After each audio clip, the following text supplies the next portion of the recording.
నా పేరు డాక్టర్ గుర్రాల రాజ్ విమల్ అండి. నేను గతంలో మా తండ్రి జీవి శేషు గారు స్వర్గీయ ఒక పర్యాయం రాష్ట్ర మంత్రిగా, 2 సార్లు ఎమ్మెల్యేగా, ఎమ్మెల్సీగా మరి ఎన్నో పదవులు చేపట్టి ఉన్నారు. అయితే కాంగ్రెస్ పార్టీ నేతృత్వంలో నుంచి వచ్చిన కుటుంబం మాది.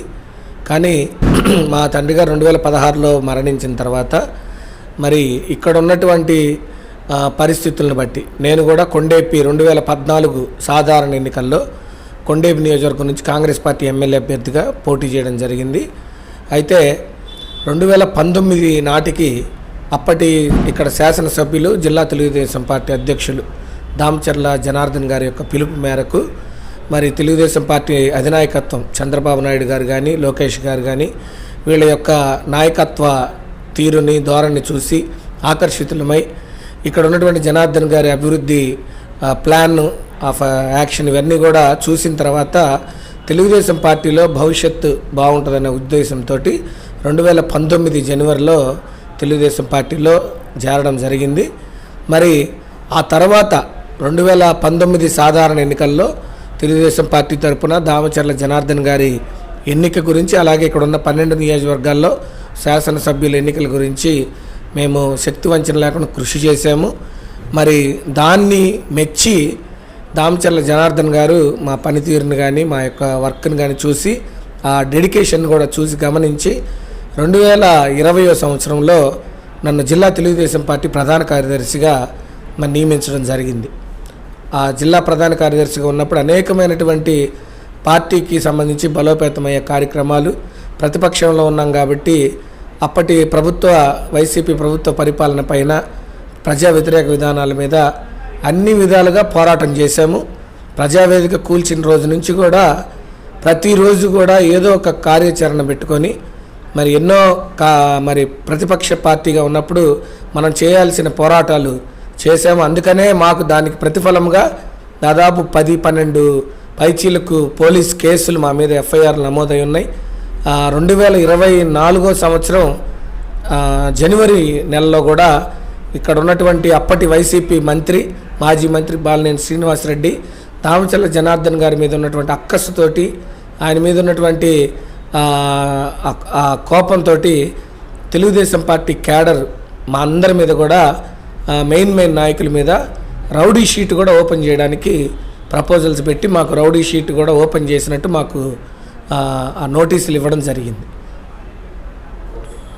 మరి మీరు ఇన్ని సమస్యలు ఎదుర్కొని మరి ఈరోజు పార్టీ మంచి గెలుపుకొచ్చేది, మీరు ప్రజల్లో ఎలాంటి చైతన్యం తీసుకొచ్చారు? మొదటిగా చెప్పాలంటే మా ప్రతి తెలుగుదేశం పార్టీకి కార్యకర్తలే బలం. అయితే ఈ కార్యకర్తలు కూడా 2019 ఎన్నికల్లో పార్టీ 23 సీట్లకు పడిపోయినప్పుడు చాలామంది అభద్రతా భావం గురయ్యారు. చాలామంది పార్టీ అసలు మనుగడ ఉంటుందా లేదా అనే ఆందోళనలో కూడా పార్టీ కార్యకర్తలు ఉన్నారు.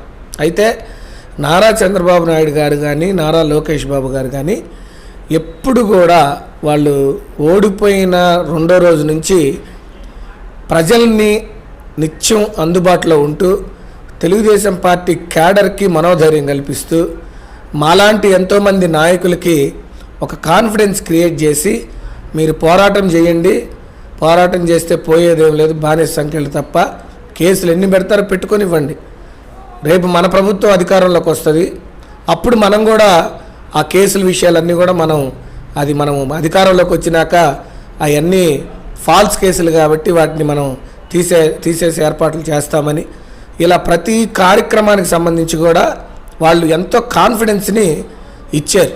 ఇక్కడ మాకు దామచర్ల జనార్దన్ గారు కూడా మామూలుగా అయితే బాలినేని శ్రీనివాసరెడ్డి 4 సార్లు 5 సార్లు ఎమ్మెల్యే చేసి మంత్రి చేసినా కూడా ఓడిపోయిన 2వ రోజు వెళ్ళిపోతాడు అతను హైదరాబాద్. కానీ దామచర్ల జనార్దన్ గారు అలా కాదు.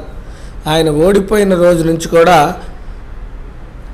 దాదాపు 90% ప్రజలకు అందుబాటులో ఉన్నారు, తెలుగుదేశం పార్టీ క్యాడర్కి అందుబాటులో ఉన్నారు.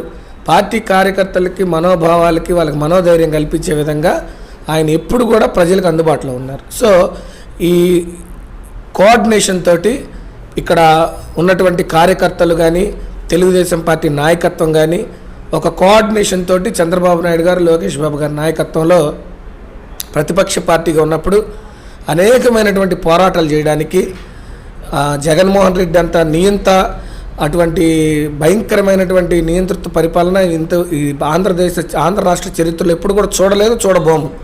అటువంటి పరిస్థితులను కూడా తట్టుకొని నిలబడగలిగి ఒంగోలు నియోజకవర్గంలో తిరిగి మరి జిల్లాలోనే ఒంగోలు నియోజకవర్గంలో దామచర్ల జనార్దన్ గారు 34,000 పైచీలకు మెజారిటీతో గెలవగలిగారంటే అదంతా కూడా కోఆర్డినేషన్ తోటి, నాయకుల యొక్క ప్రోద్బలంతో, వాళ్ళు ఇచ్చిన కాన్ఫిడెన్స్ తోటి పనిచేయగలిగాం. సార్, ఇప్పుడు మరి మన ప్రభుత్వం వచ్చి 5 నెలలు అవుతుంది, ఎలాంటి కార్యక్రమాలు జరుగుతూ ఉన్నాయి? ఇప్పుడు పాలన ఎలా చేస్తే బాగుంటుంది? చంద్రబాబు నాయుడు గారు ఏదైతే ఎన్నికల ముందు మరి కూటమి ఏర్పడిన తర్వాత ఏ విధంగా అయితే సూపర్ 6 అనే దాన్ని ఆ బ్యానర్ పట్టుకొని ముందుకొచ్చారో దానిలో భాగంగానే హామీలన్నీ కూడా అమలుపరిచే విధంగా డే 1 నుంచి కూడా కార్యాచరణ రూపొందించి పరిపాలన జరుగుతూ ఉంది. పెన్షన్ తీసుకుంటే అది కార్యకర్తలు మేము ప్రజలకి ఎంత క్లియర్గా చెప్పగలుగుతున్నామంటే, వైసీపీ అధికారంలో ఉన్నప్పుడు అతను మేనిఫెస్టోలో మేము 1000 రూపాయలు పెన్షన్ పెంచుతానని చెప్పి అధికారంలోకి వచ్చిన తర్వాత 4 దఫాలుగా 250 లెక్కన పెన్షన్ పెంచాడు. 5వ సంవత్సరం వచ్చిన తర్వాత అతను 3,000 పెన్షన్ అయితే ఇవ్వగలిగాడు. చంద్రబాబు నాయుడు గారు అలా చేయలే. 1000 రూపాయలు పెన్షన్ పెంచుతానన్నాడు, 4,000 చేస్తానన్నారు. అలాగే ఏదైతే ఆయన హామీ ఇచ్చారో, హామీ ఇచ్చిన రోజు నుంచి కూడా ఇది లైవ్లోకి వస్తుంది.